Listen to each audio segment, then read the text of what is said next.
6 वर्षांनी सुरू झालेल्या परळच्या भारत माता थिएटरमध्ये आता मराठी सिनेमा सुपर डुपरचा प्रीमियम दणक्यात होतोय। निर्मिती सावंत, ललित प्रभाकर, नम्रता संभेराव, शशांक शेंडे अशी तगडी स्टार कास्ट या सिनेमात पाहायला मिळते। सांस्कृतिक मंत्री आशिष शेलारही या प्रीमियरला उपस्थित आहेत। ललित प्रभाकर आपल्यासोबत ललित भाई, खूप खूप स्वागत आहे।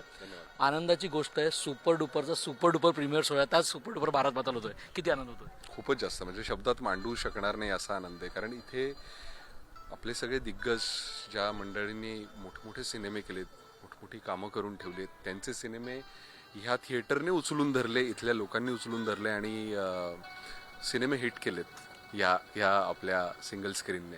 आणि ते परत एकदा सुरू होतंय, त्याची सुरुवात आपल्या सिनेमापासून होते। याच्यापेक्षा अजून अभिमानाची गोष्ट काय असू शकते आमच्या टीमसाठी। त्याच्यामुळे खूप जास्त अभिमान आहे आणि हाही सिनेमा लोकांनी तसंच उचलून धरावा हीच अपेक्षा आहे।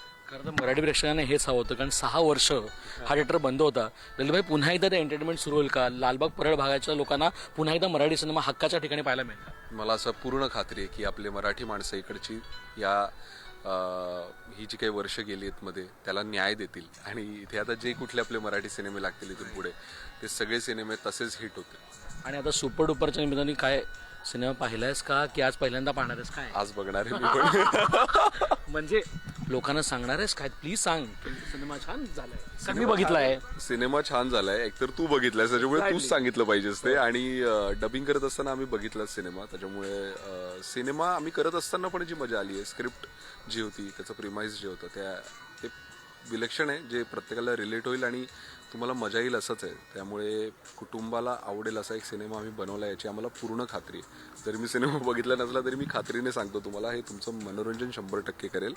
तर थिएटरमध्ये हा सिनेमा 3 तारखेपासून रिलीज होतोय। प्लीज नक्की जाऊन थिएटरमध्ये जाऊन हा सिनेमा बघा। आम्हाला सोबत श्रेयसन पुढार, न्यूज मुंबई।